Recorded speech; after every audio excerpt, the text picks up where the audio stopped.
जितने भी academic scholars हैं ये मेंटेन करते हैं कि कलिंग के बाद अशोक बौद्ध नहीं बना था, उससे पहले ही अशोक बन गया था बौद्ध। बिंदुसार आए थे, वो ट्रेडिशन को मानते थे जिनका कहते थे आजीविका, उनका ट्रेडिशन था। तो आजीविका भी बेसिकली वो नास्तिक ही थे। नास्तिक मतलब वेद को नहीं मानते थे। तो उनका मानना था प्री डेस्टिनी में, कि सब कुछ जो है वो नियति ने पहले डिसाइड कर दिया है। तो ये आजीविका का मानना था। तो बिंदुसार जो थे वो आजीविका को मानते थे, अशोक जो थे वो बौद्ध को मानते थे। तो तीनों जो थे इनका अलग अलग रिलीजियस ट्रेडिशंस को मानते थे। मतलब ये तो कहते हैं ना कि ललितादित्य के बारे में पढ़ाया नहीं जाता, but he was one of the most influential kings in Indian history, जिसने सबसे ज्यादा, जिसकी कॉन्क्वेस्ट सबसे बड़ी थी। हाँ, कॉन्क्वेस्ट बड़ी तो थी। अब उसमें क्या है कि हिस्टोरियंस कुछ का मानना है कि ये जो कल्हण ने मेंशन करा है ये ओवर एग्जैजरेशन है। अच्छा। कुछ का मानना है कि एक्चुअल कॉन्क्वेस्ट हुआ था, लेकिन ये कॉन्क्वेस्ट बहुत शॉर्ट लिव्ड था, 20-30 साल बाद खत्म। मतलब दिग्विजय, उनका जो स्टाइल होता है दिग्विजय का, वहाँ पे उनका ये एम नहीं होता कि वहाँ पे रूल करना है आपको। आप गए, आपने हराया, और जो वहाँ का रूलर था उसने मान लिया कि भाई आप जीत गए हो, फिर आगे चलो। बट इससे हासिल क्या होता था? आप ग्रेट, आप मतलब आप कह सकते हो कि मैं सबसे महान राजा हूँ। जो आप अश्वमेध सेक्रीफाइस में नहीं करते कि भाई घोड़ा जा रहा है, तो आप चक्रवर्ती सम्राट तब कहलाओगे जब आप सबके सब आप जो रूलर्स हैं वो आपको मान ले कि हाँ ये सबसे ग्रेट। जैसे आप भाई हिस्टोरिकल मूवीज हो गई, बच्चे को दिखाओगे लड़ाई में, वो उसको बहुत मजा आता है देखने में। लेकिन जो हमारा पढ़ाने का तरीका है स्कूल में, वो इतना बोरिंग कर देते हैं लोग उसको। मतलब आप सिर्फ फैक्ट्स रटवाओगे हिस्ट्री के नाम पे तो वो भागी जाए। मलिच का एक्चुअली मतलब क्या है वर्ड का? मलिच जो है वो टर्म का मतलब भी जो है ना वो इवॉल्व हो रहा है थ्रू आउट टाइम। जैसे जो अर्लीस्ट डिस्क्रिप्शन है मलेच का, मलेच में बेसिकली जो करेक्ट प्रोनाउंसिएशन है ना वो म पूरा नहीं बोलते, आधा म बोलते हैं, मलेच, मलेच नहीं। मलेच का जो अर्लियर डिस्क्रिप्शन है वो मिलता है हमको एक लेटर वैदिक टेक्स्ट है, शतपथ ब्राह्मण। अच्छा।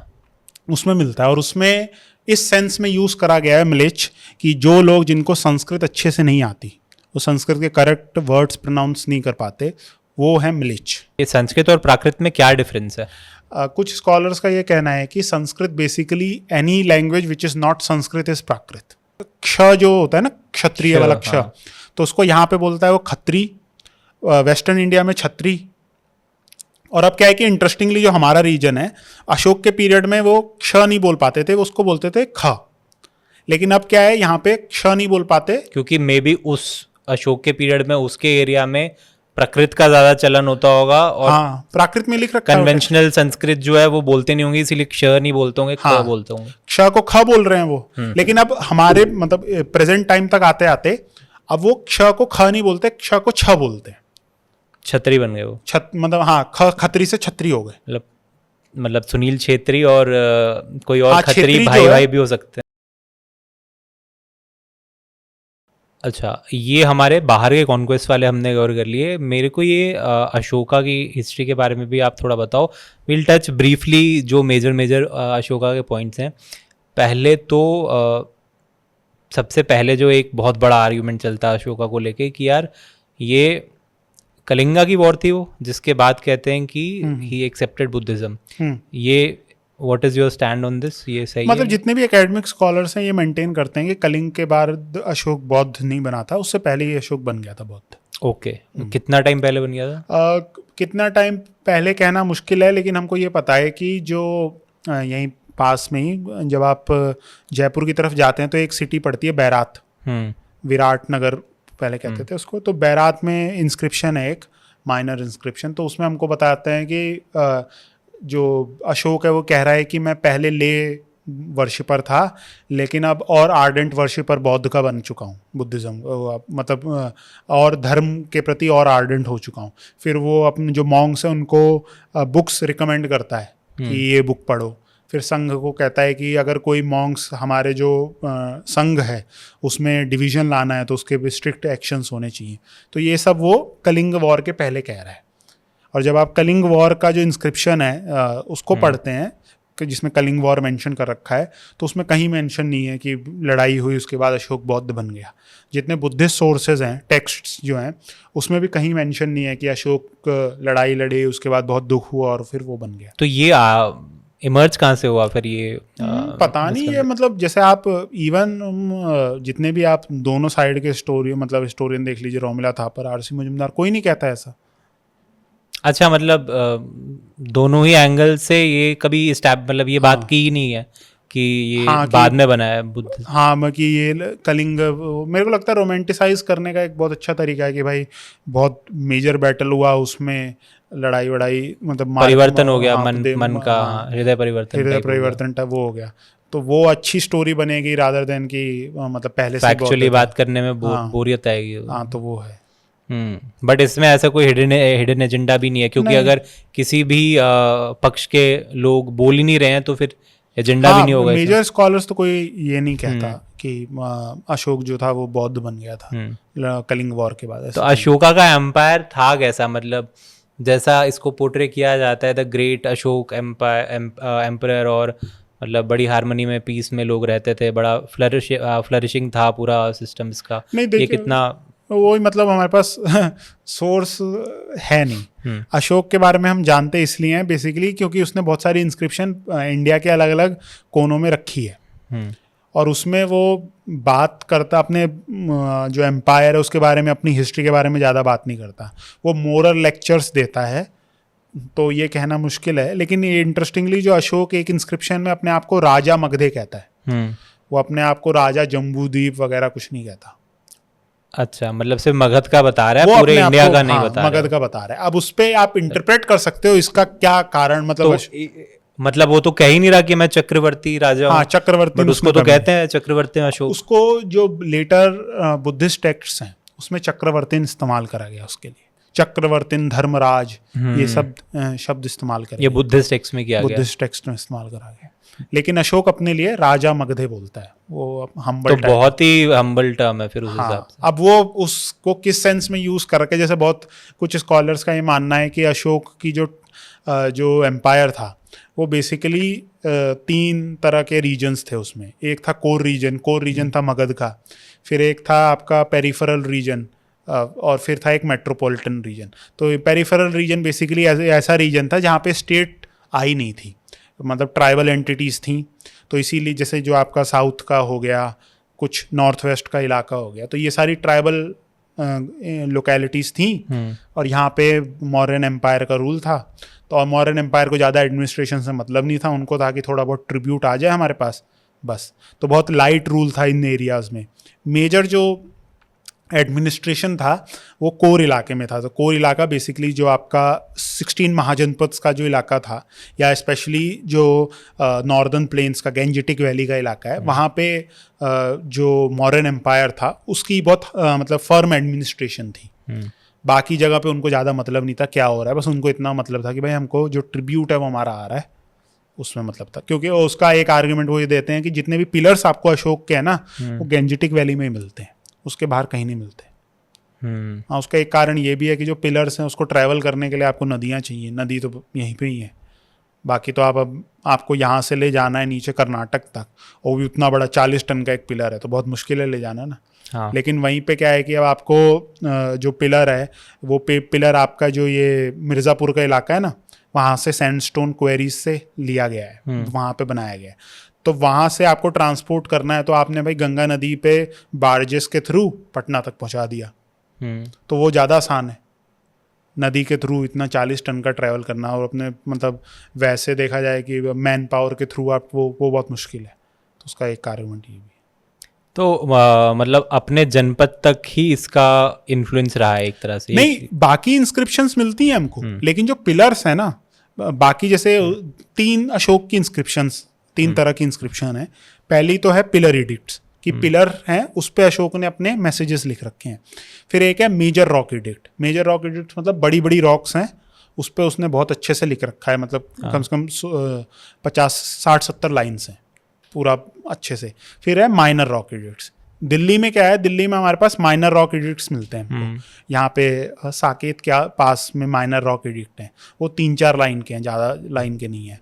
और फिर 2 पिलर्स हैं दिल्ली में अशोक के, और वो दोनों के दोनों पिलर्स बाद में लाए गए थे, फिरोज शाह तुगलक लाया था।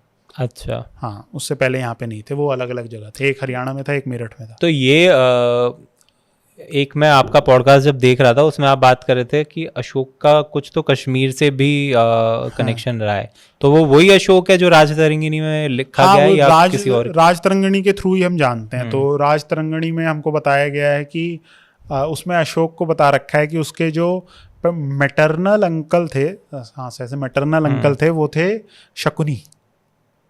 अब वो शकुनी तो हो ही नहीं सकता वो। नहीं, उसमें क्या है कि कल्हण जो है थोड़ा वो ये एग्जैक्ट मतलब उस पीरियड की हिस्ट्री में बहुत सारी गलतियां कर रखी हैं उन्होंने। अशोक के पीरियड की हिस्ट्री। हाँ वो क्योंकि कल्हण लिख रहे हैं 1150 में, 1149 में कंप्लीट हुआ है कल। हाँ, राजतरंगिणी। राजतरंगिणी, और अशोक का पीरियड है 400 BC का, लगभग 1500 साल पहले का। तो सारी डिटेल्स रह पाना बहुत मुश्किल है, लेकिन अशोक का मेंशन कर रखा है उन्होंने कल्हड़ ने राजतरंगिणी में अपने, और ये बताया कि अशोक का एक बेटा था, वो था जलुका।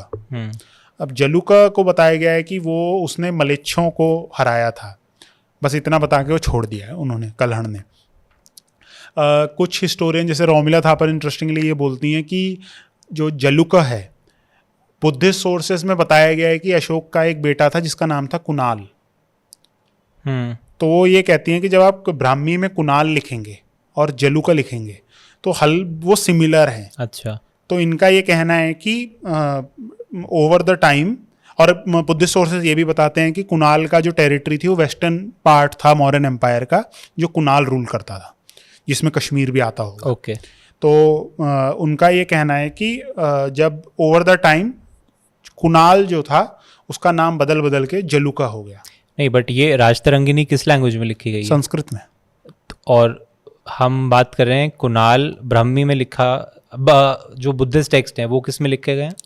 बुद्धिस्ट टेक्स्ट तो पाली में लिखे गए, वो मतलब वो तो ओरल ट्रेडिशन था। ओके। तो एक Kunal, how does it over time gets, जैसे उनका ये कहना है, जैसे मान लीजिए हम हैं ब्राह्मी वाले पीरियड में, जब ब्राह्मी लिखी जाती है, तो मैंने कुणाल लिख रखा है, लेकिन जब आप कॉपी कर रहे हैं मेरे टेक्स्ट से तो वो कन्वर्ट हो गया, मतलब उसमें एक गलती आ गई, वो कुणाल जलुका कन्वर्ट हो गया। ओवर द टाइम क्या है कि ब्राह्मी खत्म हो गई, लेकिन वो जो टेक्स्ट था उसकी आपने कॉपी करी तो उसको संस्कृत में कॉपी कर लिया। तो वो जलुका जो है वो वहां से ओरिजिनल कुणाल था, धीरे धीरे कन्वर्ट होते होते वो जलुका बन गया। ओके। तो ये है, अब उसमें मतलब ये एक स्पेकुलेशन है, कोई हार्ड वो है नहीं, तो उनका ये मानना है basically.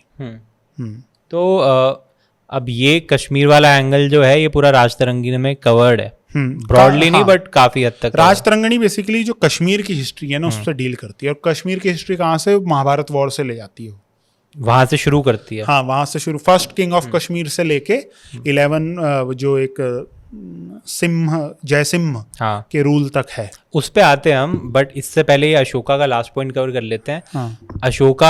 अशोका's father was Bindusara, right. तो बिंदुसार तक का जो उनका लिनिएज है दैट वाज प्योरली हिंदू, मतलब वैदिक रिचुअल्स अपने फॉलो करते थे। जैसे चंद्रगुप्त मौर्य को जैन सोर्सेज बताते हैं कि वो एंड में जाके जैन बन गए थे। Okay. और उनका एंड हुआ था एक सल्लेखन करके प्रैक्टिस होती है जैनिज्म में, जिसमें एंड में आप क्या करते हो कि आप खाना छोड़ देते हो। अच्छा। और एक तरह से रिचुअल्स डेथ होती है, इसमें खाना छोड़ दिया तो आप धीरे धीरे आप मर जाओगे। तो सल्लेखन उन्होंने वो करा था। और फिर उसके बाद जो बिंदुसार आए थे वो ट्रेडिशन को मानते थे जिनका कहते थे आजीविका, उनका ट्रेडिशन था। तो आजीविका भी बेसिकली वो नास्तिक ही थे, नास्तिक मतलब वेद को नहीं मानते थे। तो उनका मानना था प्री डेस्टिनी में कि सब कुछ जो है वो नियति ने पहले डिसाइड कर दिया है, तो ये आजीविका का मानना था। तो बिंदुसार जो थे वो आजीविका को मानते थे, अशोक जो थे वो बौद्ध को मानते थे। तो तीनों जो थे इनका अलग अलग रिलीजियस ट्रेडिशंस को मानते थे। तो ये ठीक है। राजतरंगिणी में आ जाते हैं। महाभारत से कैसे, what is the starting point of वो मतलब वही फर्स्ट रूलर्स मेंशन करता है, फिर उसके बाद महाभारत वॉर में कौन कौन से थे ये सब बताया, कि कोई कश्मीर का कौन रूलर था उस समय, ये सब बताया। फिर उसके बाद फिर अशोक के बाद फिर कुशानों का मेंशन है, कनिष्क का, कनिष्क के बाद फिर मिहिर कुल जो हन था, तोरमाण, इनका मेंशन है। फिर धीरे धीरे जाके वो जयसिम्ह पे जाके खत्म करते हैं कल्हण। ये 1150 के अराउंड लिख रहे थे उस पीरियड में। उसमें ललितादित्य, मुक्तिपीड़ा उनका भी मेंशन है। तो इनमें सबसे स्ट्रॉन्ग किंग ऑब्वियसली ललितादित्य। क्या उसके बारे में लिखा है कुछ? उसमें मतलब कल्हण का बताना है कि उन्होंने दिग्विजय करी थी, जिसमें उन्होंने कश्मीर से लेके उनकी जो किंगडम, मतलब उनकी जो आर्मी थी वो नीचे आती है, कन्नौज कॉन्कर करती है, कन्नौज से फिर बंगाल कॉन्कर करती है, बंगाल से नीचे कावेरी कावेरी से फिर ऊपर कोंकण, कोंकण के बाद गुजरात, गुजरात से ऊपर ऊपर होते हुए फिर कश्मीर पहुंचती है। तो ये दिग्विजय थी पूरी की पूरी, जिसमें उन्होंने पूरी इंडिया को कॉन्कर करा था। तो ओरिजिनली अगर कहा जाए ललितादित्य था कहाँ से? कश्मीर का, कश्मीर से ही था। ललितादित्य मुक्तिपीड़ा ये नाम है।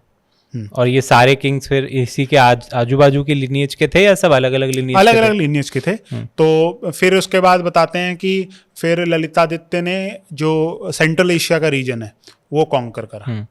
मतलब ये तो कहते हैं ना कि ललितादित्य के बारे में पढ़ाया नहीं जाता, but he was one of the most influential kings in Indian history, जिसने सबसे ज्यादा, जिसकी कॉन्क्वेस्ट सबसे बड़ी थी। हाँ, कॉन्क्वेस्ट बड़ी तो थी। अब उसमें क्या है कि हिस्टोरियंस कुछ का मानना है कि ये जो कल्हण ने मेंशन करा है ये ओवर एग्जैजरेशन है। अच्छा। कुछ का मानना है कि एक्चुअल कॉन्क्वेस्ट हुआ था, लेकिन ये कॉन्क्वेस्ट बहुत शॉर्ट लिव्ड था, 20-30 साल बाद खत्म। मतलब दिग्विजय, उनका जो स्टाइल होता है दिग्विजय का, वहाँ पे उनका ये एम नहीं होता कि वहाँ पे रूल करना है आपको।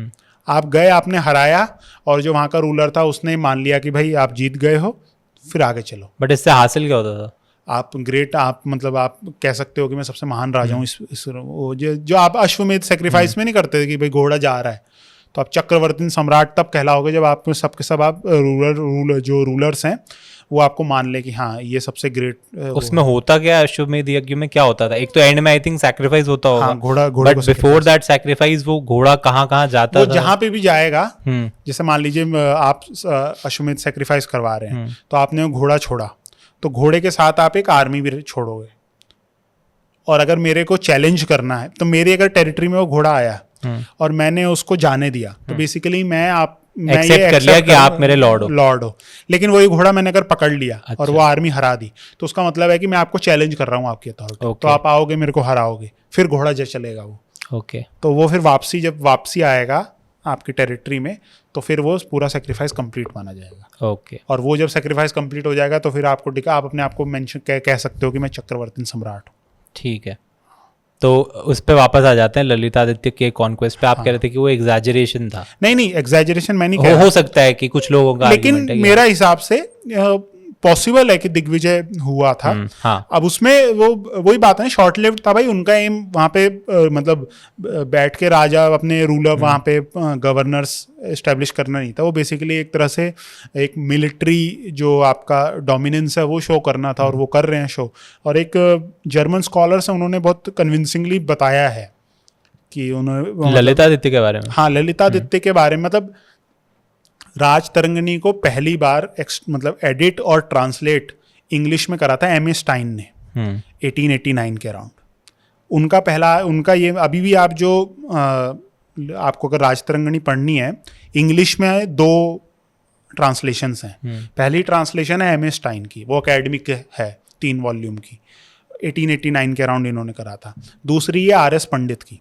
R.S. पंडित ये कज़न थे जवाहरलाल नेहरू के। अच्छा। हाँ, तो उन्होंने लिखी है। तो M.A. स्टाइन का आर्गुमेंट ये था कि जो ललितादित्य की जो कॉन्क्वेस्ट है ये एग्जैजरेशन है, क्योंकि उसने बाकी सोर्सेज से भी कंपेयर करने की कोशिश करी होगी। बाकी सोर्सेज नहीं, उनका ये कहना था कि जो नॉर्दर्न प्लेन्स का इलाका है, बंगाल तक इन्होंने कॉन्कर करा होगा। लेकिन ये कहना कि भाई पूरा कावेरी तक गए थे, फिर उसके बाद कोंकण सब कर लिया था, ये वो नहीं मानते थे।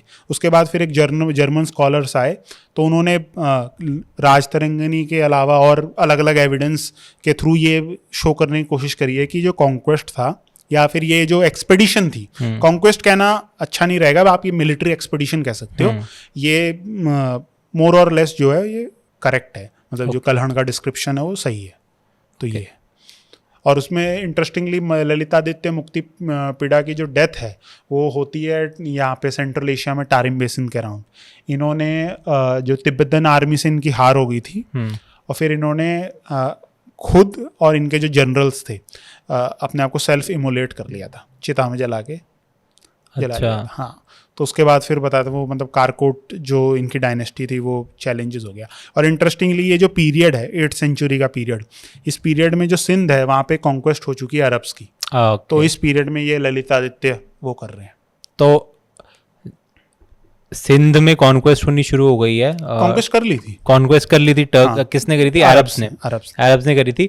और ऊपर कश्मीर वाले एरिया में जो सबसे स्ट्रॉन्ग कारकोटा एम्पायर था कश्मीर का, या एक तरह से पूरा डिफेंस था पूरा अपना, चाहे नॉर्थ इंडिया हो या वेस्टर्न फ्रंट पे इंडिया हो, वो डायनेस्टी कोलैप्स कर रही थी।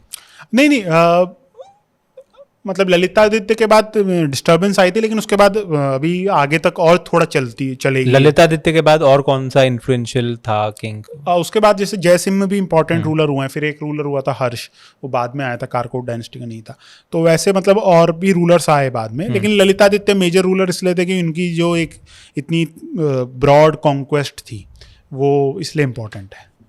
लेकिन कारकोट डायनेस्टी ललितादित्य की डेथ के बाद खत्म नहीं होती, उसके बाद भी रूलर्स आए थे। बट मेजरली कारकोट डायनेस्टी ही थी जो कश्मीर की सबसे इन्फ्लुएंशियल थी, या कोई और भी ऐसी डायनेस्टी थी जो काफी टाइम तक रूल किया? अगर आप वैसे देखें तो कारकोट सब आप कह सकते हो एक तरह से, हाँ ठीक है, कॉन्क्वेस्ट कह सकते हैं। ओके, तो ये तो हमारा पार्ट हो गया है पूरा इसका। अब मुझे ये पूछना था कि इनके जो वंशज होंगे कारकोटा के, इज इट सेफ टू से कि जो इनके सोल्जर्स थे या जो इनके वहाँ लोग पूरे उस टाइम पे इनके किंगडम में रहते थे, वो लोग कभी उसके बाद से वेस्टवर्ड माइग्रेट नहीं हुए थे या ईस्टवर्ड माइग्रेट नहीं हुए थे, या वो लोग वहीं पे रहे हैं और हिंदुइज्म और बुद्धिज़्म को फॉलो करने वाले लोग हैं और वही एक्चुअल में उन्हीं के डिसेंडेंट्स आज के टाइम पीरियड के कश्मीरीज हैं? हाँ, उसमें जैसे ना इंटरेस्टिंगली जो ये ललितादित्य मुक्तिपीड़ा थे, ये इस मतलब कलहण हमको बताते हैं कि एक तरफ ही भगवान विष्णु का मंदिर कर रहे हैं, दूसरी तरफ भगवान शिव का भी कर रहे हैं और गौतम बुद्ध का भी कर रहे हैं, स्तूप मतलब विहार वगैरह फाउंड हो रहा है। और जो कलहण जब लिख रहे थे, लेकिन 1150s के टाइम पे, तब तक जो बुद्धिज़्म था उसका डिक्लाइन हो चुका था कश्मीर में। कश्मीर में जो डोमिनेंट जो ट्रेडिशन था वो शैव आ गए थे। और हाँ, मतलब माइग्रेशन एज सच तो कोई ज़्यादा हुआ नहीं। जब कलहण लिख रहे थे तब तक डोमिनेंट शैविज्म था। हाँ, शैविज्म। बट बुद्धिज्म भी उससे पहले भी चल ही रहा था। नहीं, बुद्धिज्म का डिक्लाइन आपका समझ लीजिए 8th-9th सेंचुरी में हो गया था। नीलमत पुराण आपने सुना होगा। हाँ। नीलमत पुराण का जो पीरियड है उस तक मानते हैं कि जो बुद्धिज्म का डिक्लाइन लगभग कंप्लीट हो। उसके क्या रीजंस हो सकते हैं? और उसके रीजंस कई हो सकते हैं। मेजर रीजंस तो आप एक तरह से ये भी कह सकते हैं कि एक जो स्कॉलर्स का कहना है कि जो भक्ति ट्रेडिशन था, जो भक्ति ट्रेडिशन 7th-8th सेंचुरी में शुरू हुआ, उसका एक मेजर रोल था। फिर कुछ हिस्टोरियंस का ये कहना है कि जो बुद्धिज्म था वो कभी भक्ति ट्रेडिशन ये 7th सेंचुरी में भी शुरू हुआ था, या जो later after conquest of Islamic? नहीं, उससे 8th सेंचुरी के अराउंड से शुरू हो जाते हैं। फिर कहते हैं कि एक मेजर रोल जो था वो शंकराचार्य का जो वेदांत वो था, उसका भी था। स्पेशली यहाँ पे बहुत सारे स्टोरीज हैं कि कैसे शंकराचार्य ने इधर वो फेमस शंकराचार्य हिल वाला जाके मठों की स्थापना करी, वो सब। फिर दूसरा एक तरह से कुछ स्कॉलर्स का ये भी कहना है कि जो बुद्धिज्म था ना, वो जो डे टू डे लाइफ है आम व्यक्ति उसमें फिट नहीं बैठता था। हाँ, उसको ज़्यादा इंटरेस्ट नहीं था उसको। वो बात करते हैं कि भाई आपको सब छोड़ो, कि दुख है, ये सब है, लेकिन एक आम आदमी को चाहिए होता है कि भाई एक सुपर नेचुरल वो रहे, हेल्प मटेरियलिस्टिक लाइफ में भी थोड़ा एक्सेल करने के लिए। तो जैसे वो जो भक्ति एलिमेंट था वो उसमें नहीं था। और वो भगवान मतलब शैविज्म, विष्णु वैष्णव जो ट्रेडिशंस थे उसमें वो ज़्यादा था कि आम आदमी को एक बेटर सपोर्ट दे सकता था बुद्धिज्म। तो ये भी रोल था। लेकिन हाँ, वो 1115 तक। और दूसरा एक स्कॉलर है एंड्रू विंक करके, उनका ये आर्ग्यूमेंट है कि जो फर्स्ट ट्रांजिशन होता है बुद्धिज़्म से हिंदुइज़्म की प्रति, और जो ये रिसर्जेंस था हिंदुइज़्म को, वो स्टार्ट होता है कश्मीर से। ओके, हाँ, उनका ये मानना है। नहीं, बट क्योंकि बुद्धिज्म हमारा इंडिया में शुरू होता है पटना के अराउंड, राइट? हाँ। पटना से फिर इमर्ज होते होते आई थिंक साउथवर्ड्स भी जाता है, श्रीलंका तक पहुंचता है, ऊपर आई एम श्योर फिर वहाँ पे उसके इन्फ्लुएंस से पहले ही शैविज्म का तो रहा होगा कश्मीर में, बट उसके बाद इन्फ्लुएंस और बढ़ा बुद्धिज्म का। आप कह रहे हो कि 7th-8th सेंचुरी के बाद वो वापस डिक्लाइन पे आना शुरू हो गया Buddhism, right? Then what happened? उनका ये मतलब जो एंड्रू विंक हैं, उनका ये कहना है कि जो रिसर्जेंस था हिंदुइज्म का, वो जो पहला रीजन था जहाँ से शुरू होता है ये प्रोसेस, वो कश्मीर का रीजन था। अच्छा। ये उनका आर्गुमेंट है एंड्रू विंक का। ओके वो एग्जाम्पल देते हैं ये नीलमत पुराण का, बहुत सारा है। उस टाइम तक बाकी रीजन्स में चले जाओगे, जैसे ईस्टर्न इंडिया का रीजन था, वहाँ पे अभी तक बुद्धिज्म जो था फ्लरिश कर रहा था, और वो फ्लरिश करेगा 13-14 सेंचुरी तक। That is where the role of Adi Shankaracharya also हाँ, आदि शंकराचार्य का भी बहुत मेजर रोल माना जाता है, क्योंकि I think like read it somewhere और may be heard it in a podcast only कि one of the main reasons for him to like get on with it was कि भाई हाँ थोड़ा इन्फ्लुएंस कम हो रहा है, हाँ वो तो था ही ट्रेडिशन में, और उसको रिवाइव करने के लिए मेरे को ये चीज़ करनी पड़ेगी। हाँ। That is the reason he travelled a lot across lengths and breadth of India कि हाँ भाई मेरे को हर जगह पे पकड़ बनानी है अपनी। हाँ वो तो है। वो डिक्लाइन उनको लग रहा था, तो वो एक तरह से रिसर्जेंस का एक मेन रोल जो प्ले कर रहा था वो आदि शंकराचार्य ने। ओके, और वो कश्मीर से वो इन्फ्लुएंस एक्चुअली शुरू हुआ कि वापस रिसर्जेंस हो रही है हिंदुइज्म की। हाँ, वो ये आर्गुमेंट आर्डरविंग देते हैं। ओके, और फिर नीचे नीचे डाउनवर्ड्स आते हुए वापस अपना यूपी और अपना पटना साइड में, बिहार साइड में, दिल्ली रीजन में, सब जगह पे वापस पकड़ते हैं। तब तक यहाँ पे बुद्धिज्म का ज़्यादा स्ट्रॉन्ग होल्ड हो गया था। हाँ, स्ट्रॉन्ग के मतलब मेजर जो स्ट्रक्चर्स वगैरह और वो सब दिखते हैं, वो हमको बुद्धिज्म से ज़्यादा वो दिखते हैं। ओके, उस तरह से जो वो था वो हमको इस इलाकों में नहीं मिलता। वो जैसे मतलब ऐसा नहीं कि यहाँ पे श्राइन्स भगवान विष्णु या भगवान शिव के नहीं थे, शिव के थे, लेकिन एक तरह से आप कह सकते हो डोमिनेंट रोल जो था वो बुद्धिज्म का था। बट इस कॉन्फ्रंटेशन में कोई ऐसा नहीं था कि कोई फिजिकल कॉन्फ्रंटेशन हो रही है, कि लड़ाई हो रही है। हाँ, अपना वाद विवाद से करके जैसे वो पहले कल्चर हुआ करता भी तो एक्सेप्शंस होंगी, वो नॉर्म नहीं था कि आपको भाई वहां से मंदिर तोड़ या मतलब स्तूप तोड़ रहे हैं भगवान। हाँ। वो मतलब एक्सेप्शंस एक आध जगह भाई हो सकती हैं, वो ह्यूमन नेचर है, आपका हो सकता है। लेकिन एक होता है कि भाई नॉर्म होता है कि आप वैसे ही सब काट के मार के सब कुछ करो, वैसा कुछ नहीं था। वैसा नहीं था। मोस्टली आई थिंक ये डिस्कशन से और वाद विवाद से ही। हाँ, डिस्कशंस हो गई, फिर बहुत एक ग्रेजुअल प्रोसेस भी होता है कि भाई अब जैसे एक नया आप एक ट्रेडिशन को छोड़ के दूसरा ट्रेडिशन अपना रहे हो, ओके, तो उस ट्रेडिशन में कुछ आपको नई चीज़ या कुछ इंटरेस्टिंग चीज़ दिखी हो, तो इसलिए आपने पुराना ट्रेडिशन छोड़ दिया। वो जरूरी नहीं है कि भाई उसको कोई लोग आए थे उन्होंने वो पुराने मंदिर या तोड़ दिए, आपको मजबूर करा कि आपको नहीं अब भगवान विष्णु या भगवान शिव की पूजा करनी होगी, तो ऐसा नहीं था। ओके, तो ये भी एक तरीके का कांस्टेंट स्ट्रगल रहा है कि बिफोर इस्लामिक इन्वेजन आपको वापस से ऑलरेडी एक रिवाइवल करना पड़ रहा है। हाँ, वो ये तो देखिए वो कांस्टेंट प्रोसेस चल रहा था भाई आपस में। जैसे आप नीचे चले जाएंगे साउथ में, तो साउथ में भी हम देखते हैं कि धीरे धीरे पहले कुछ जो मोनार्क्स थे वो जैन थे, फिर धीरे धीरे वो हो रहे हैं, मतलब कि फिर से वैदिक ट्रेडिशंस अपना रहे हैं। आप यहाँ गुजरात में चले जाएंगे तो गुजरात में स्टोरी है कुमारपाल के लिए, चालुक्य रूलर थे, कि वो कैसे पहले भगवान शिव के वो थे, फिर उसके बाद वो जैन बन गए। अच्छा, तो ये जो मिंगलिंग चर्न है चल रहा था यहाँ पे। पहले कोई राजा कभी वैदिक ट्रेडिशन मान रहा था, फिर वो जैन बन रहा है, कोई जैन से या बौद्ध से हिंदू बन रहा है, तो वो चलता रहता था। बट ये transition, it was not a bloody transition पर से, either in kingdoms itself, with in Kings और जनरल पीपल में भी ऐसा नहीं था कि मार काट हो रही है। नहीं, आप जैसे होता था जो भी होता। जैसे मैं जैन टेक्स्ट में थोड़े बहुत डील करता हूँ, तो उसमें आप देखेंगे कि भगवान शिव, भगवान लक्ष्मी, इन तो उनका सबका है वो। तो मतलब मिंगलिंग है, ऐसा नहीं है, और एक्सेप्टेंस है एक दूसरे की। उसमें आप जैसे भगवान गौतम बुद्ध के उसमें स्टोरी आती है कि जो उनकी जो माँ है, गौतम बुद्ध के बर्थ से पहले वो सपना देखती हैं इंद्र भगवान के जो हाथी हैं रावत, वाइट एलिफेंट, तो उसका सपना देखती हैं। तो उसको इंटरप्रेट ये करा जाता है कि भाई जो तुम्हारा आपका जो बेटा होने वाला है, या तो चक्रवर्ती सम्राट होगा या बहुत बड़ा वो एक स्पिरिचुअल लीडर होगा। तो ये जो स्टोरी है मतलब नहीं, एक कॉमन वो है आपका रिलीजियस ट्रेडिशन जिसमें सब ले रहे हैं, तो वो तो है।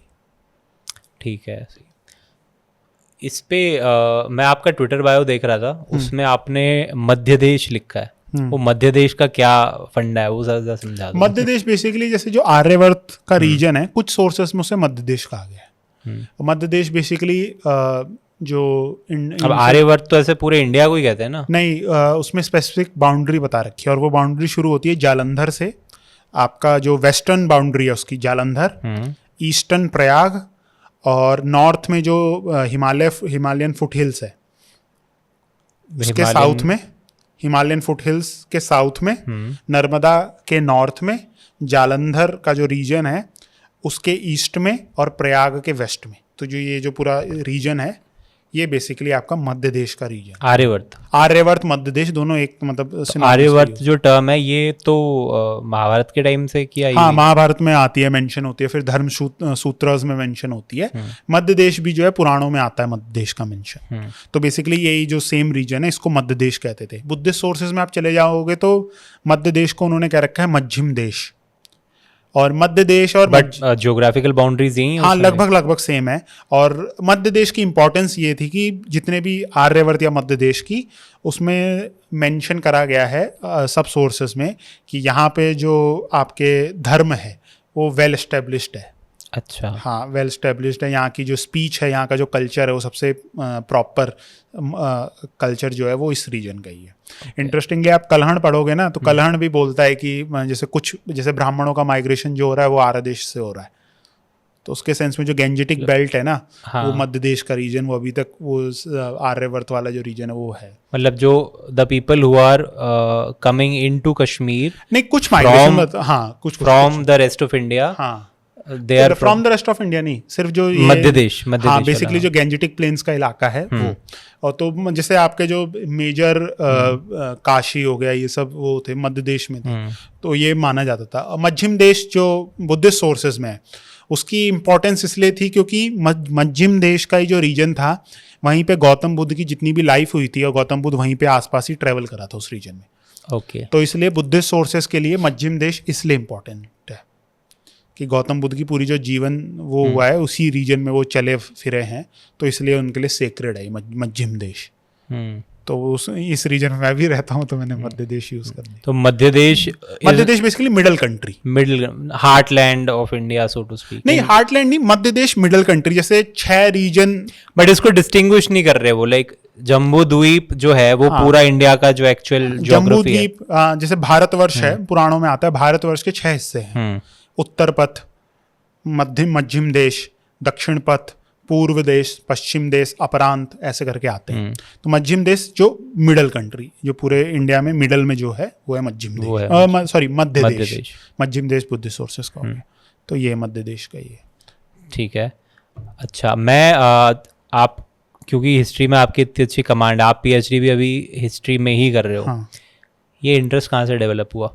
इंटरेस्ट जैसे मेरे पापा को भी था इंटरेस्ट, और बचपन में मतलब जैसे दिल्ली में बहुत सारे मॉन्यूमेंट्स है तो घूमते तो धीरे धीरे इंटरेस्ट डेवलप हो गया।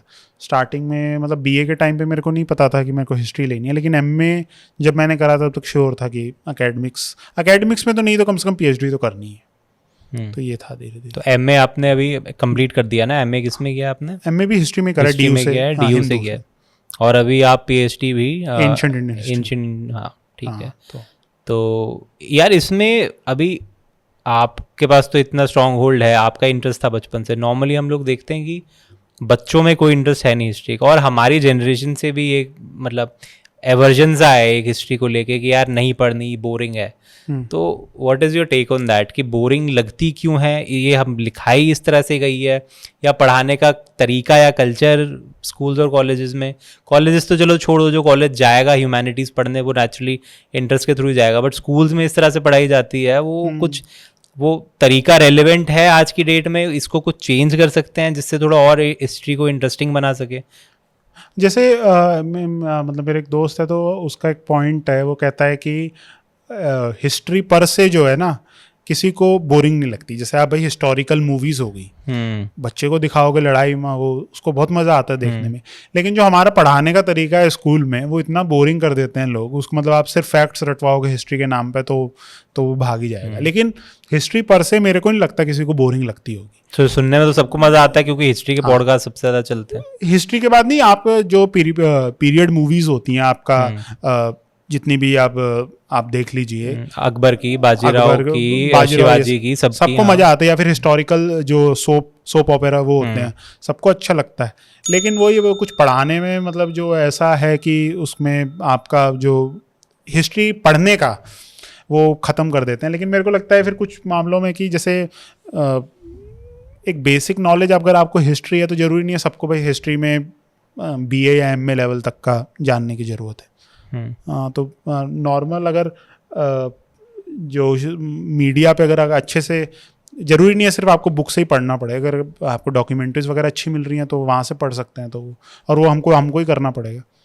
बट क्योंकि इसमें होता क्या है ना, बच्चे अगर शुरू से 10th क्लास तक जो है अपना हिस्ट्री को जस्ट पास करने के लिए पढ़ेंगे तो उनका वो नेचुरल जो मतलब इंटरेस्ट है वो तो कभी डेवलप होगा नहीं। But by the time you already reached college या कॉलेज पास आउट करने के बाद तुम्हारा थोड़ा बहुत हिस्ट्री में डेवलप होता है, बट उनकी स्ट्रीम ही अलग हो जाती है, वो they are never able to capitalize on that interest, तो वो एक बड़ी प्रॉब्लम है। हाँ वही, उसीलिए मतलब मेरे को लगता है कि कम से कम 8th 10th तक एक बेसिक हिस्ट्री तो आपको कम से कम पता रहे कि आपको मतलब ये कंफ्यूजन ना हो कि भाई अकबर पहले आया था कि अशोक पहले आया था, है ना। तो ये बेसिक डिस्टिंक्शन अगर आपको पता है तो वो उतना रहना चाहिए। लेकिन उसके बाद अगर आप मतलब एक किसी को पता हो कि भाई कुषाण कनिष्क ने कब से कब तक रूल करा था, वो तो मेरे को लगता है ज़्यादा हो जाए। कुषाण कनिष्क तो है, कवर भी होते हैं क्या इंडियन टेक्स्ट? हाँ होते हैं, but not in that depth जितना। नहीं, लेकिन डेप्थ में फिर कर नहीं सकते ना। तो ऐसे अगर जैसे भाई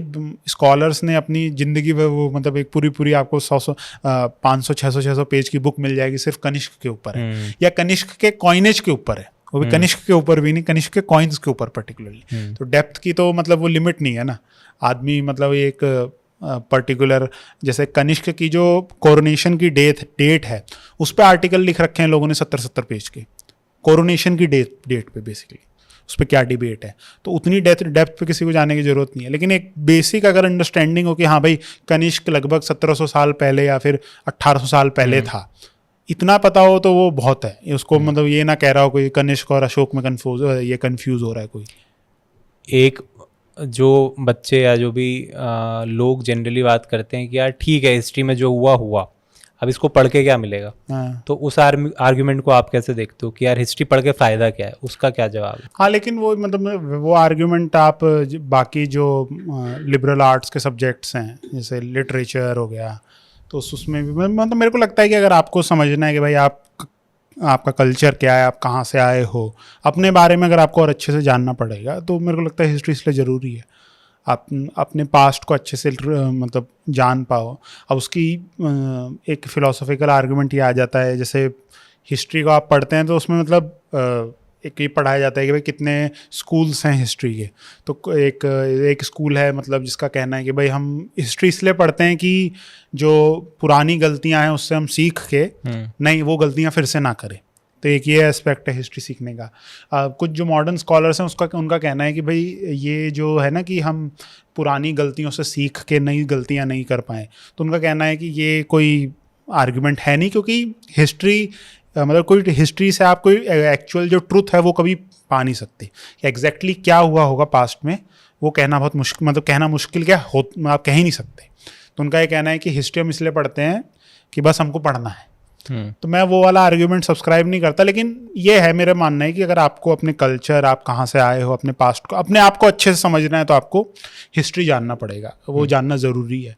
और फिर उसके बाद आपका जो नेशन बिल्डिंग में या फिर as a people, as a community जो आपका एवोल्यूशन है उसको समझने के लिए तो ज़रूरी है। भाई अब आप इंडिया अगर आगे बढ़ रहा है या फिर बढ़ना चाहता है तो उसको अपने पास्ट को अच्छे से जान पाएगा तो एक सेंस ऑफ कॉन्फिडेंस, एक सेंस ऑफ प्राइड वो आपको आता है। तो वो ज़रूरी है मेरे हिसाब से। या और वैसे भी एक क्यूरियसनेस तो रहती है कि अगर आप कोई स्ट्रक्चर देख रहे हो पुराना सा, आप जानना चाहोगे ना कि ये किसने बनाया, उस समय का पीरियड कैसा रहता है। हाँ, मतलब सिर्फ मूक की तरह उसको देख के बस देख के वापस आ जाओ बिना जाने कि ये है क्या, मतलब सिग्निफिकेंस क्या उसका। जो लोग ये क्लेम भी करते हैं कि हिस्ट्री की जरूरत क्या है, उनके लिए भी क्यूरियोसिटी तो आती होगी कभी। कोई पुराना स्ट्रक्चर देखते हैं कि यार ये है क्या, कितने साल पुराना है, किसने बनाया होगा इसको, क्यों बनाया होगा। तो अगर उनको क्यूरियोसिटी नहीं आती तो उनके लिए ठीक है, मत पढ़ें वो। लेकिन जिनको आती है उनके लिए वो तो पढ़ना चाहिए उनको। तो मेरे ये रेलेवेंट। अच्छा, आपने अभी बताया था कि आप संस्कृत भी सीख रहे हो, तो आप पीएचडी जिस चीज़ में कर रहे हो, क्या उसका आपको लगता है कुछ बेनिफिट मिलेगा संस्कृत सीखने का, या कुछ और करना चाहते हो, कुछ और टेक्स्ट हैं जो एक्सप्लोर करना चाहते हो, और कुछ ऐसे टेक्स्ट हैं जो संस्कृत में ही पढ़ के उनका लिटरल मीनिंग समझ आता है, इस वजह से संस्कृत सीखना चाह रहे हो, ये क्या रीज़न है? दोनों ही है। एक तो जैसे जो मैं जिस टॉपिक पे पीएचडी कर रहा हूँ तो उसमें बहुत सारे ऐसे सोर्सेज हैं जो अनट्रांसलेटेड है। तो उनको समझने के लिए मेरे को संस्कृत आनी चाहिए। और दूसरा जो सोर्सेस ट्रांसलेटेड भी हैं, तो जैसे मान लीजिए आप कोई पढ़ रहे हैं किसी चीज़ को, तो आप उसमें जो फैक्ट्स ले रहे हैं या उसको जिस तरह से इंटरप्रेट कर रहे हैं, वो इंटरप्रिटेशन मेरे इंटरप्रिटेशन से अलग होगा। आपके कुछ अलग ऑब्जेक्टिव्स होंगे, मेरे कुछ अलग ऑब्जेक्टिव्स होंगे। तो मैं अगर आपका इंटरप्रिटेशन पढ़ रहा हूँ तो वो एक्चुअल अंडरस्टैंडिंग मेरे को टेक्स्ट की कभी नहीं प्रोवाइड करेगा, या फिर जो मेरे को रिलेवेंट इन्फॉर्मेशन चाहिए होगी वो नहीं प्रोवाइड करेगा। तो इसीलिए मैं एग्जांपल देता हूँ, जैसे मैं अभी जो ट्रांसलेटेड वर्क्स पढ़ता हूँ, तो उसमें क्या है कि मेरा जो मतलब एकेडमिक स्कॉलरशिप में हमको ये बड़ा इम्पोर्टेंट है कि कौन से शब्द के स्कॉलर जो है वो, मतलब जो राइटर है, मान लो कल्हण है, अगर कल्हण अगर 900 साल पहले कोई चीज़ लिख रहे हैं तो उन्होंने कौन सा शब्द इस्तेमाल करा गया। अब अगर वो बात कर रहे हैं तुरुष्क की और ट्रांसलेटर जो है उसको अरब उसको ट्रांसलेट कर रहा है, तो अगर आप ये लिख दोगे कि भाई कल्हण ने अरब मेंशन कर रखे हैं, तो वो बहुत गलत हो जाएगा, क्योंकि ओरिजिनल बुक में अरब कहीं नहीं है, तुरुष्क है। तो इसीलिए तो तुरुष्क क्या है एक्चुअली? तुरुष्क बेसिकली टर्क्स के लिए यूज होता था, लेकिन उससे पहले, लेकिन कल्हण के सेंस में कल्हण ने तुरुष्क जो है वो कनिष्क को बताया गया। अच्छा। हाँ, तुरुष्क कनिष्क को बताया गया, कुशांस को। तो बेसिकली जो रीजन था तुखारिस्तान का, उस रीजन में जो लोग रहते थे उनके लिए तुरुष्क शब्द इस्तेमाल करा गया। बाद के सोर्सेज में जैसे कल्हण के अलावा जो आपके जैसे इधर लिखे गए हैं सोर्सेज, वो तुरुष्क टर्क्स के लिए मेंशन करते हैं, जो मुस्लिम ये थे आपके। बट ये डिस्टिंक्शन मैं देख रहा हूँ है कि ऐसे नॉर्मली मलिच जो वर्ड है वो यूज़ किया जाता है जो अरब इन्वेजन्स हुई हैं या जो टर्किक इन्वेजन्स हुई है उन लोगों के लिए मलिच यूज़ हुआ जाता है, राइट? बट आप कह रहे थे बीच में कि यार ये ग्रीक्स के लिए भी मलिच यूज़ कर लेते हैं, बट मलिच का एक्चुअली मतलब क्या है वर्ड का? मलिच जो है वो टर्म का मतलब भी जो है ना वो इवॉल्व हो रहा है थ्रू आउट टाइम। जैसे जो अर्लीस्ट डिस्क्रिप्शन है म्लेच्छ का, म्लेच्छ में बेसिकली जो करेक्ट प्रोनाउंसिएशन है ना वो म पूरा नहीं बोलते, आधा म बोलते हैं, म्लेच्छ, मलेच्छ नहीं।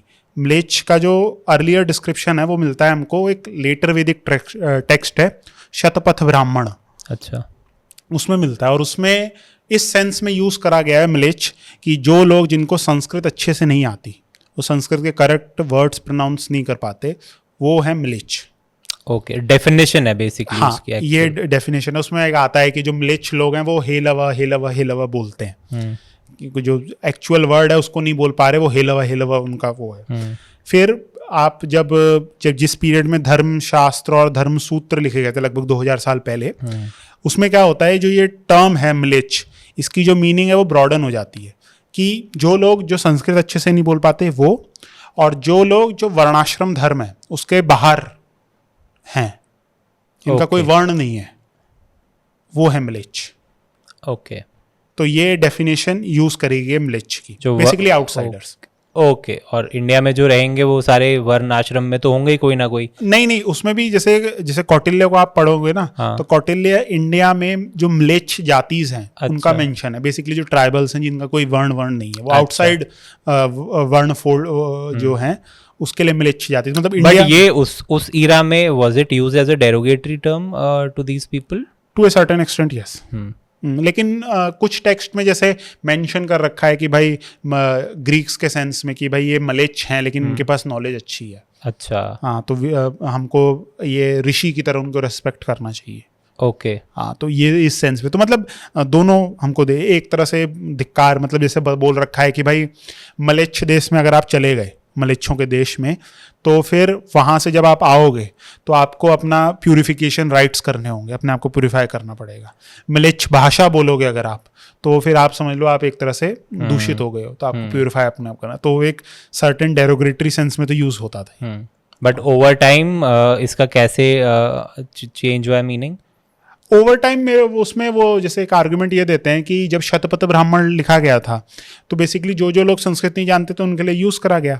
लेकिन जब धर्मसूत्र और धर्मशास्त्र लिखे गए थे वो उस पीरियड में लिखे गए हैं जिस समय ये पर्शियन इन्वेजन हो रहा है या फिर ग्रीक इन्वेजन हो रहा है। तो एकदम से जो ये बिल्कुल ही आउटसाइडर्स हैं जो आ गए, तो अब क्या है कि जो ये राइटर्स हैं, ऑथर्स हैं धर्मशास्त्र धर्मसूत्र के, उनको ये डिस्टिंक्शन पैदा करना है कौन से लोग जो विद इन द ट्रेडिशन है और कौन से आउटसाइडर्स हैं। तो यही जो म्लेच्छ टर्म है इसकी डेफिनेशन को आपने ब्रॉडन कर दिया।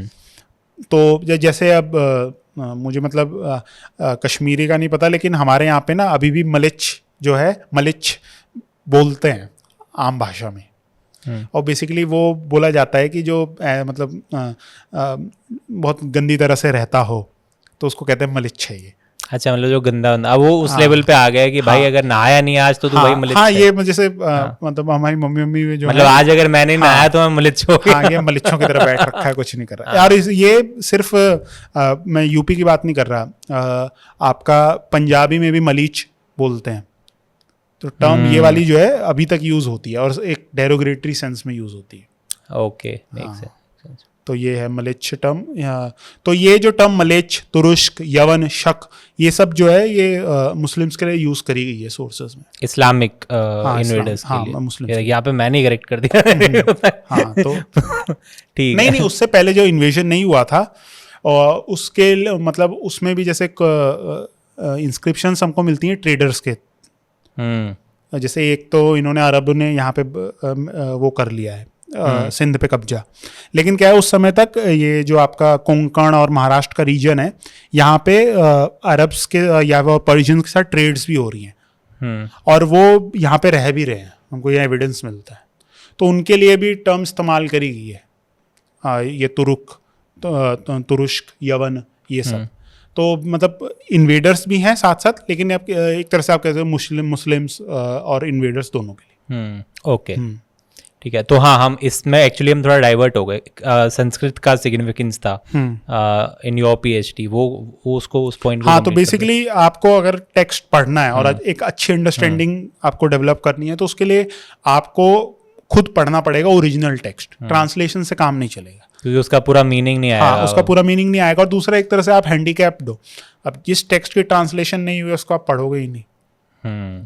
तो आपकी जो रिसर्च है वो पूरी और इन अ वे अगर आप कोई ट्रांसलेटेड टेक्स्ट पढ़ रहे हो तो मतलब वो प्राइमरी सोर्स ऑफ नॉलेज तो रहा ही नहीं, वो तो सेकेंडरी हो गया ना। हाँ, एक तरह से उसको कह सकते हो कि भाई इसमें एक मॉडर्न इंटरप्रिटेशन उसने जोड़ दिया। ओरिजिनल ऑथर क्या कहना चाह रहा था उसके साथ साथ जो ट्रांसलेटर है उसकी भी यहाँ पे इंटरप्रिटेशन, हाँ, इनहिबिशंस और उसका अपना उसने कुछ चीज़ें अलग तरीके से वो करी होंगी, तो वो आपको, तो ये है। फिर दूसरा आगे चल के मेरे को लगता है जैसे अगर आप एंशिएंट इंडियन हिस्ट्री की बात कर रहे हो तो एंशिएंट इंडियन हिस्ट्री में अगर आपको अच्छे से पढ़ना है तो संस्कृत या फिर पाली पर प्राकृत जाने बिना काम नहीं चलेगा। हाँ, ये मैं आने वाला था इस पे, ये संस्कृत और प्राकृत में क्या डिफरेंस है? कुछ स्कॉलर्स का ये कहना है कि Sanskrit basically any language which is not Sanskrit is Prakrit. किनका कहना है? कुछ एक स्कॉलर है, उन्होंने बुक लिखी है Andrew language of the snakes, Prakrit पे ही पूरी बुक है ये। तो उसमें उनका आर्गुमेंट ये है लैंग्वेज ऑफ द स्नेक्स। हाँ, language of the snakes, Prakrit. वो प्राकृत वो बोलते हैं। Is he referring to the Naga people? Naga के वो हाँ उस सेंस में बोलते हैं, लेकिन वो एक पर्शियन टेक्स्ट का वो लेते हैं कि पर्शियन टेक्स्ट में बता रखा है कि संस्कृत के अलावा एक और भाषा होती थी जो, तो मतलब वो एग्जैक्टली वो लैंग्वेज ऑफ द स्नेक्स नाग की भाषा के बारे में बात नहीं कर रहे, लेकिन हाँ एक सेंस में है। तो उनका आर्गुमेंट ये है कि any language which is not Sanskrit is Prakrit. अच्छा, लेकिन जैसे आप अर्ली टेक्स्ट पढ़ेंगे तो उसमें बोला जाता है कि एक है लोक भाषा और एक है भाषा। लोक भाषा बेसिकली जो आम लोग बोलते हैं तो वो आम लोग प्राकृत बोलते थे। प्राकृत, could we say that it was a simplified version of Sanskrit for normal people who are हाँ, not... एक तरह से कह सकते हैं, लेकिन उसमें मतलब ओरिजिन की डिबेट आ जाती है। बहुत लोग कहते हैं कि भाई प्राकृत का ओरिजिन जो है वो मतलब जो क्लासिकल संस्कृत है और प्राकृत है वो दोनों की दोनों लगभग एक टाइम पे इवॉल्व हो रही है, तो वो बहुत गडमट सा हिसाब है। लेकिन एक तरह से ये कह सकते हैं कि अगर आपको संस्कृत अच्छे से आती है ना तो आप प्राकृत सीख जाओगे। इंटरेस्टिंगली जो अर्ली प्लेज हैं, जो संस्कृत प्लेज है ना, उसमें क्या है कि उसमें जो आदमी लोग हैं वो संस्कृत बोलते हैं, औरतें जो हैं वो प्राकृत बोलती हैं। अच्छा, हाँ, ये प्लेस जो अपने संस्कृत में नाट्य शास्त्र में लिखे गए हैं। हाँ, मतलब वो जो नाट्य शास्त्र तो ट्रीटीज है, जैसे जो प्ले है जैसे मुद्र राक्षस और बाकी सारे प्लेज हैं, तो उसमें औरतें तो एक तरह से ये मतलब एक जो रिफाइंड लैंग्वेज है वो संस्कृत है, प्राकृत जो है वो वैसे रिफाइंड नहीं है। ये एक मतलब कुछ सेंस में से जो लोअर ओरिजिन मतलब जो लो क्लास के लोग हैं वो प्राकृत वो बोलते प्राकृत बोल हैं। अच्छा, इसका एक मेरे को एनेक्डोट पता है कि आई डोंट नो फैक्चुअली कितना करेक्ट है कि नहीं, बट जस्ट मैंने सुना है कि जैसे संस्कृत में नार अगर हो गई तो वो औरत को बोलेंगे नार, नारी। नार इज लाइक औरत इन संस्कृत, हाँ बट कश्मीरी में आग को नार बोलते हैं, हाँ ठीक है, और प्राकृत में भी आग को नारी बोलते हैं। नहीं जैसे जो नारी जो शब्द है वो तो संस्कृत का है, लेकिन जैसे विश्वनर एक बोलते हैं अपनी जो आपके अंदर की जो अग्नि है ना उसको विश्वनर बोला गया है। तो नर जो सेंस है वो यहाँ पे अग्नि को ही बोला अग्नि को भी बोला गया, संस्कृत में ही बोला गया भी है। अच्छा, मतलब उसका है उस चीज से रिलेशन। प्राकृत के बेसिकली जो आपकी प्राकृत में ऐसे ऐसे वर्ड्स हैं वो आपको संस्कृत के इक्विवेलेंट मिल जाएंगे, लगभग सेम सेम मिलेंगे। जैसे धर्म पर जो जिस समय पहला जो गौतम बुद्ध ने भाषण दिया था अपना एनलाइटनमेंट के बाद, उसको बुद्धिस्ट सोर्सेस में बोलते हैं Dhamma Chakra Pavattana, the turning of the wheel. जो धर्म का जो चक्र है उसकी टर्निंग को धम्म चक्र पवत्तन बोलते हैं। उसका संस्कृत वर्जन हो जाएगा धर्म चक्र प्रवर्तन। ओके हाँ, तो एक तरह से सिंप्लीफाइड वर्जन आपका जो कहना है, जो हम कह रहे थे कि थोड़ा प्रकृत को थोड़ा और simplified for the lack of better word dumb down करके। हाँ, और तो जो प्राकृत है ना, पाली जो है वो प्राकृत की एक फॉर्म आप कह सकते हो। ओके, रिटन प्राकृत एक तरह से पाली होगी। ओके, हाँ, पाली अभी कितना यूज की जाती है? पाली बेसिकली जो जितने भी सेक्रेट बुद्धिस्ट टेक्स्ट्स हैं जैसे श्रीलंकन ट्रेडिशन के या म्यांमार में, वो पाली में लिखे गए थे। तो पाली एक तरह से आपकी बोले जाने वाली भाषा नहीं थी, वो भाषा थी टेक्स्ट की। और प्राकृत कोई एक भाषा नहीं थी, अलग अलग भाषा थी। सौर सेनी, मगधी, फिर उसके बाद अलग अलग भाषा जो है गांधारी, ये भी एक तरह की प्राकृत थी। तो अलग अलग प्राकृत जो थी वो फिर संस्कृत, तो ऐसे थे। तो ये कहना मुश्किल है कि प्राकृत पहले आई या संस्कृत पहले आई, ये साथ में इमर्ज हुई है। नहीं, जैसे संस्कृत का तो हमको क्लियर एविडेंस मिलता है, वैदिक संस्कृत जो है उस टाइम पे कोई प्राकृत तो है नहीं। ओके, हाँ, तो लेकिन वो अर्ली जो हमारे पास इंस्क्रिप्शंस है ना वो है प्राकृत में। अशोक की जो इंस्क्रिप्शन है वो प्राकृत में, संस्कृत में नहीं है। संस्कृत इंस्क्रिप्शन प्राकृत के बाद आती है, लेकिन जो वैदिक टेक्स्ट्स हैं वो तो संस्कृत में लिखे गए हैं, वैदिक संस्कृत में लिखे गए हैं। तो और जो अभी आप संस्कृत पढ़ रहे हो या सीख रहे हो, is it any different from the Sanskrit written in the Vedic time? हाँ, हल्की सी अलग है, हल्की सी का काफ़ी अलग है। मतलब बहुत काफ़ी चीज़ अगर आपको क्लासिकल संस्कृत आती है तो आप समझ जाओगे, लेकिन कुछ कुछ जैसे वर्ब्स की फॉर्म जो है उसमें आर्केइक वर्ब्स की फॉर्म्स यूज़ हुई हैं। कुछ चीज़ें जो हैं जैसे जो डिस्टिंक्शन क्लासिकल संस्कृत में बचा नहीं, वो रिटेन करती है वैदिक संस्कृत। तो ऐसे ऐसे आपको थोड़ा बहुत मिलता है। ओके, लेकिन ऐसा है कि आप 70-80% समझ जाओगे। ऐसा नहीं कि मतलब एकदम अलग ही भाषा है क्लासिकल संस्कृत और वैदिक संस्कृत। जैसे इंटरेस्टिंगली जो इज इट मतलब ये वो डिफरेंशिएशन है कि शेक्सपियर इन इंग्लिश है और नॉर्मल इंग्लिश है? नहीं, हाँ, मतलब उससे भी थोड़ा सा कम ही कह सकते हैं आप। अच्छा, हाँ, मतलब आप तो ना मान के मतलब सिंप्लीफाई करने के लिए ये डिस्टिंक्शन हम कह सकते हैं कि जैसे शेक्सपियर इन इंग्लिश है थोड़ा। जैसे आपने मराठी में देखा होगा वो इन्फिनिटी टाइप का एक वर्ड बोलते हैं ना, जो हम नहीं बोल पाते, और ल और ड़ के बीच में बोलते हैं। तो वो जो शब्द है वो वैदिक संस्कृत में रिटेन है, लेकिन क्लासिकल संस्कृत के बहुत सारे टेक्स्ट में वो शब्द नहीं मिलता हमको। अच्छा, उस टाइम तक वो ड्रॉप हो चुका था, इवॉल्व हुई है ना। हाँ, इवॉल्व हुई है। तो लैंग्वेज इवॉल्व होती है तो क्लासिकल संस्कृत हुई है। ठीक है। पाणिनि के टाइम पे जो पहली जो ये क्लासिकल संस्कृत के हमको डिस्टिंग शुरू हो गए थे। ओके, ठीक है यार, मेरे को कोई लिंग्विस्ट भी लाना पड़ेगा। हाँ, लिंग्विस्ट, आप लिंग्विस्ट बहुत सारी चीज़ें जो हैं क्या है कि वो लिंग्विस्ट जो हैं वो बहुत अच्छे से समझा पाएंगे। हाँ, वो डिटेल में, क्योंकि एक ये बहुत बड़ा क्वेश्चन मेरे दिमाग में घूमता रहता है कि इतनी लैंग्वेजेस इवॉल्व तो हुई, बट ओवर टाइम जितनी रीजनल लैंग्वेजेस हैं इंडिया में, इनकी ज़रूरत क्यों पड़ी? नहीं, उसका बेसिक वो रहता है कि जैसे जब आप ओवर टाइम भाषा इवॉल्व होती है, जैसे अब आप इंग्लिश की बात करते हैं तो इंग्लिश में आप एक्सेंट देख सकते हैं, ऑस्ट्रेलियन एक्सेंट अलग है, अमेरिकन एक्सेंट अलग है। लेकिन अब यही अब क्या है कि वो भाषा बहुत ज़्यादा डाइवर्ज जो यूके की इंग्लिश है उससे इसलिए नहीं हो रही क्योंकि इंटरकनेक्टेडनेस बहुत है। अब यहीं पे इंटरकनेक्टेडनेस ख़त्म हो जाए अगर मान लीजिए और 500 साल चले जाएं तो हमको देखने को मिल जाएगा कि यहाँ पे जो इवोल्यूशन है वो धीरे धीरे, जैसे आप एक शब्द आप आजकल बहुत लोग इस्तेमाल कर रहे हैं, यू ऑल है ना, लेकिन वही 50 साल पहले ये कोई इस्तेमाल नहीं करता। है ना। तो वही मतलब भाषा की नई नई चीज़ें आती रहती हैं, कुछ चीज़ों को आपने कम कर दिया, कुछ चीज़ ज़्यादा कर दिया, तो धीरे धीरे वो होती रहती है। तो ये तो डिस्टिंक्शन आपका मेंटेन करता है। स्टार्टिंग में मोबिलिटी जैसे कम होती है, एक आइसोलेशन में है, तो आपकी एवोल्यूशन अलग से हो रही है, हमारी अलग से हो रही है। जैसे इंटरेस्टिंगली आप जब ये ईस्टर्न इंडिया के अशोकन इंस्क्रिप्शंस पढ़ेंगे ना, तो उसमें जो र शब्द है वो नहीं मिलता। अच्छा। अशोक अपने आप को बोलता है लाजा मगधे। अच्छा। हाँ, लेकिन वहीं पे जो इंस्क्रिप्शंस हैं आपकी अशोक की इंस्क्रिप्शन वेस्टर्न इंडिया में और नॉर्थ वेस्ट में, ये अफगानिस्तान पाकिस्तान में, वहाँ पे र रिटेन है। अच्छा। तो वहाँ पे वो राजा है, इधर भी राजा है। तो ये इंटरेस्ट। और फिर क्ष जो होता है ना, क्षत्रिय वाला क्ष, हाँ। तो उसको यहाँ पे बोलता है वो खत्री, वेस्टर्न इंडिया में छत्री। और अब क्या है कि इंटरेस्टिंगली जो हमारा रीजन है, अशोक के पीरियड में वो क्ष नहीं बोल पाते थे, उसको बोलते थे ख। लेकिन अब क्या है, यहाँ पे क्ष नहीं बोल पाते, क्योंकि मे बी उस अशोक के पीरियड में उसके एरिया में प्रकृत का ज्यादा चलन होता होगा, और हाँ, प्राकृत में लिख रखा है। कन्वेंशनल संस्कृत जो है वो बोलते नहीं होंगे, इसीलिए क्ष नहीं बोलते होंगे, ख बोलते होंगे। क्ष को ख बोल रहे हैं वो। लेकिन अब हमारे मतलब प्रेजेंट टाइम तक आते आते अब वो क्ष को ख नहीं बोलते, क्ष को छ बोलते हैं। छतरी बन गए वो, मतलब हाँ, खत्री से छत्री हो गए। मतलब सुनील छेत्री और कोई और हाँ, खत्री छेत्री भाई जो है, भाई भी हो सकते हैं।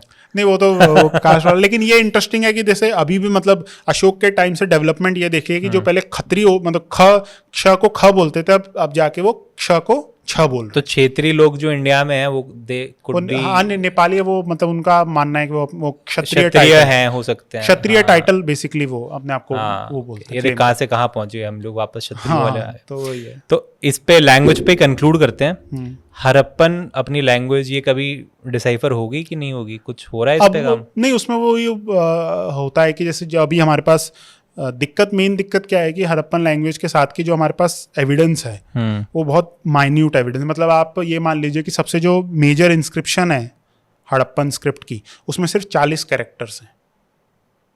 ओके। सिंगल सिंबल्स सिर्फ 40 हैं। जैसे क एक सिंबल है मान लीजिए, तो ऐसे 40 वो हैं। ठीक है, तो इतने कम वो है। फिर दूसरा क्या है कि ऐसी कोई हमको इंस्क्रिप्शन नहीं मिली जिसमें कि हड़प्पन इंस्क्रिप्शंस के साथ साथ कोई ऐसी लैंग्वेज भी लिख रखी है नीचे जो कि हमको डिसाइफर हो चुकी है। क्योंकि ये तरीका वही है ना कि अगर आपको सेम लैंग्वेज कहीं और डिसाइफर्ड मिल रही है, कुछ सिंबल्स हैं, then you will be able to make out कि हाँ इसका ये मतलब है उसका। जैसे रोजेटा स्टोन का जो वो फिजिकली वो होता है ना, बेसिकली रोजेटा स्टोन क्या था कि मेजर हेल्प करी थी जो इजिप्शियन हायरोग्लिप्स है उसको डिसाइफर करने में, क्योंकि एक तरफ वो ग्रीक स्क्रिप्ट में लिख रखी थी सेम ही चीज, तो आप रिलेट कर सकते हो और बहुत ज़्यादा अच्छी खासी इंस्क्रिप्शन थी। यहाँ क्या है 40 सिंबल्स ही मिल रहे हैं, कुछ और नहीं मिल रहा। तो अब क्या पता कि भाई फ्यूचर में हमको कोई ऐसी इंस्क्रिप्शन मान लीजिए मिल गई जिसमें कि हमको मल्टीलिंगुअल इंस्क्रिप्शन है तो और काफ़ी बड़ी है, तो उसमें फिर कॉम्बिनेशन करके हो। कुछ स्कॉलर्स का ये मानना है कि भाई वो स्क्रिप्ट ही नहीं है, वो एक तरह से इमोजीज जैसे आप यूज़ करते हैं वैसे है, उसको स्क्रिप्ट नहीं कह सकते आप। बट वो है वो इमेजरी ही है मेनली। नहीं, वो आर्ग्यूमेंट है उनका। जैसे दिखने में तो स्क्रिप्ट ही लगती होगी ना, या नहीं? जैसे और is it something which has know like, जिससे कोई हम पिन पॉइंट करके नहीं बोल सकते कि हाँ एक ऐसी स्क्रिप्ट है जो ऑलरेडी डिसाइफर हो रखी है जो इसके जैसी दिखती है या इसके जैसा पैटर्न है लिखने का। हाँ, और हाँ, जैसे वो एक होती है ना पिक्टोग्राफिक इंस्क्रिप्शन, हाँ, वो जैसे स्क्रिप्ट जैसे जो चाइनीज है वो पिक्टोग्राफिक इंस्क्रिप्शन है, बट वो डिसाइफर हो रखी है, वो डिसाइफर हो रखी है। तो वैसी अगर इंस्क्रिप्शन ये हुई तो अगर आपको बहुत मेजर इंस्क्रिप्शन कोई मिली तो डिसाइफर अच्छे से कर सकते तो वो आर्ग्यूमेंट तो दैट इज फॉलन फ्लैट कि भाई ये इमेजरी है। और नहीं, इमेजरी उनका ये मानना है कि अब वो अगर आगे इंस्क्रिप्शंस मिलेंगी, जैसे उनका ये कहना है कि ये लैंग्वेज नहीं है, बेसिकली सिंबल्स हैं कुछ पर्टिकुलर चीज़ों को डिफाइन करने में, वो पूरी तरह से लैंग्वेज नहीं कह सकते उसको। बट कुछ तो अगर इंसान होंगे तो कुछ तो बोलते ही होंगे। नहीं, बोलते होंगे, लेकिन जैसे जो अर्ली लैंग्वेज इवॉल्व हुई है उसको उनका ये कहना है कि जो अर्ली लैंग्वेज हुई थी वो बेसिकली आपका कोई सामान है तो आपने एक पर्टिकुलर सिंबल बना दिया कि ये मेरा सामान है, मैंने अपना अलग से सिंबल बना दिया कि ये मेरे सामान के लिए ये मेरा सिंबल है। तो मोर लाइक आइडेंटिफिकेशन मार्क। हाँ, जैसा मान लीजिए जो अशोकन कैपिटल का जो सत्यमेव जयते के ऊपर आता है वो एक तरह से लैंग्वेज नहीं है, लेकिन वो एक हमको इन्फॉर्मेशन डिनोट कर रहा है, तो उस सेंस में उसको बोला गया है। लेकिन वही अब ये सब स्पेकुलेशन है, अभी कहना ही मुश्किल है। अभी एक पेपर आया उसका, उसमें अलग वो क्लेम कर रहे हैं कि वो इंडो यूरोपियन स्पीकर्स थे आईवीसी के। अच्छा। हाँ, तो वो अभी वो हमारी डिबेट चल रही है अभी कब तक होती है, ये बहुत डिबेट्स हैं। लेट्स सी कहाँ पहुँचती है वो डिबेट। ठीक है यार, थैंक यू सो मच भाई। Thank you भैया। जय भाई, ये पहले तो थोड़ा बता दो कि where can people find you, your Twitter handle, your YouTube channel. मेरा यूट्यूब चैनल है जयवर्धन सिंह और ट्विटर है जय वी ट्वीट्स। तो Okay. उसमें तो नेक्स्ट वीडियो कब आने वाली है? नेक्स्ट वीडियो होपफुली आ जाएगी 2-3 दिन में। हाँ, ठीक है बड़ी, thank you so much and you. All the best for your PhD man. Thank thank you. You.